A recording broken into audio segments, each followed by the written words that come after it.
Shalom, selamat pagi dan salam sejahtera buat Bapak Ibu serta sahabatku yang terkasih.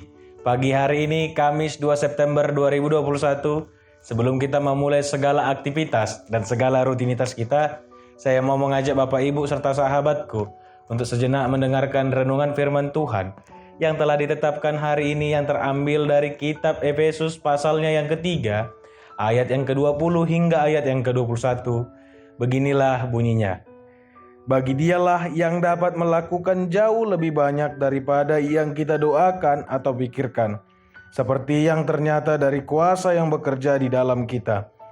Bagi dialah kemuliaan di dalam jemaat dan di dalam Kristus Yesus, turun-temurun sampai selama-lamanya. Amin. Demikianlah bunyinya. Bapak Ibu serta sahabatku yang terkasih dalam Kristus Yesus, kita pasti selalu diidentikan dengan orang pendoa. Dan orang Kristen adalah salah satu ciri khasnya adalah berdoa. Tetapi seringkali kita tidak sadar bahwa kita sering membiarkan pengalaman, kita sering membiarkan pergumulan, kita sering membiarkan permasalahan-permasalahan yang ada di dalam hidup kita jadi membatasi doa-doa kita. Kita sering sekali membuat doa-doa kita yang seharusnya sudah kita komunikasikan dengan Allah. Nyatanya karena pengalaman itu, kita membuat pandangan lain tentang doa kita. Ketika doa kita tak kunjung dijawab, kita berpikir bahwa Allah sungguh pelit, tidak mau menuluskan dan mau menyempurnakan segala rencana kita. Tetapi ketika doa kita dijawab dengan cepat, kita terlalu cepat mensyukuri, padahal itu belum tentu keinginan Allah, dan padahal itu juga belum tentu apa yang diinginkan oleh Allah di dalam hidup kita. Dan inilah sesuai pagi hari ini, renungan firman Tuhan ini, yang bagaimana kalau kita lihat secara keseluruhan dari ayat 14 hingga ayat 21, yang bagaimana doa Paulus yang begitu tulus untuk mengucapkannya.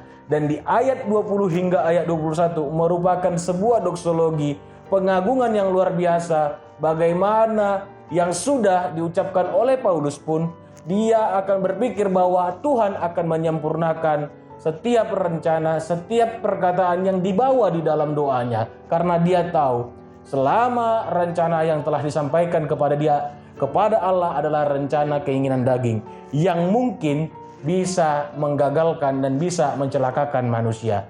Maka jelas firman Tuhan pagi hari ini mau menekankan bahwa Paulus saja pun di dalam masa penderitaannya dia masih rajin berdoa. Bahkan dia meminta kepada Allah untuk menyempurnakan, karena dia tahu bahwa apa yang dibawa dalam doa dan apa yang dipikirkannya, Tuhan adalah orang atau pribadi yang lebih tahu, yang lebih mengetahui, dan yang lebih menyempurnakan segala rencana. Allah kita bukanlah Allah yang senang melihat umatnya menderita, tidak.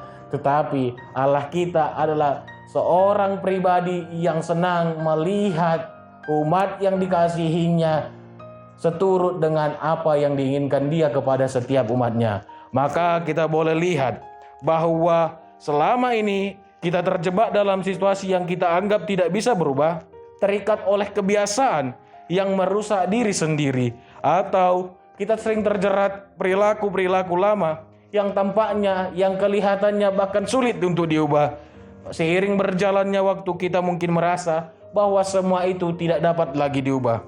Namun Paulus melalui Efesus pada saat ini menyatakan dan menyerukan kepada kita bahwa pemikiran itu, bahwa apapun itu tidak benar.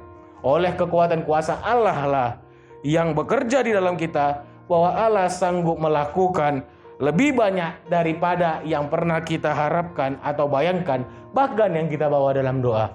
Maka jangan pernah lagi membatasi setiap apapun yang kita bawakan dalam doa, tetapi biarlah Allah yang selalu menyempurnakan agar segala keinginan kita, agar segala apapun yang kita bawa di dalam doa semakin disempurnakan dan kita semakin mengandalkan Tuhan dalam setiap kehidupan kita. Firman Tuhan pagi hari ini sungguh luar biasa mengingatkan kepada kita.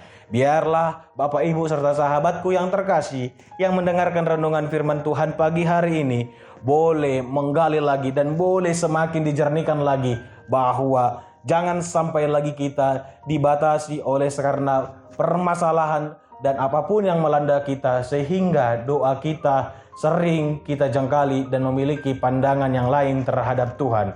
Maka biarlah firman Tuhan ini semakin mengingatkan kita bahwa apapun itu, biarlah sesuai Tuhan yang selalu menyempurnakan dan Tuhan yang selalu menjadikan yang terbaik untuk setiap kita pribadi yang dikasihinya. Tuhan Yesus memberkati kita. Shalom.